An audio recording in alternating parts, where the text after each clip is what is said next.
بسم اللہ الرحمن الرحیم۔ السلام علیکم۔ ایک مسنون دعا اور ایک حدیث کے ساتھ حاضر ہے۔ 40 احادیث یاد کرنے کی بہت زیادہ فضیلت آئی ہے۔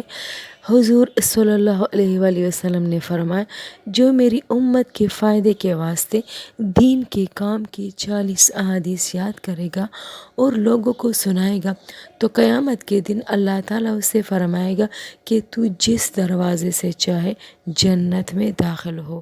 حدیث نمبر 25۔ الصدقۃ برہان، الصدقۃ صدقہ اور خیرات، برہان خوشبختی کی دلیل ہے۔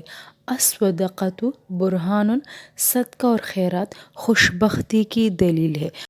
آج کی دعا، اگر کوئی آپ کے پاس کسی کا سلام لے کر آئے تو یہ دعا پڑھے: علیک وعلیہ السلام، علیک وعلیہ السلام، آپ پر بھی سلام ہو اور اس پر بھی سلام ہو۔ مجھے امید ہے کہ آپ انشاءاللہ ان دعاؤں اور ان احادیث کو یاد کریں گے اور اپنے وقت کو قیمتی بنائیں گے انشاءاللہ۔ اللہ حافظ۔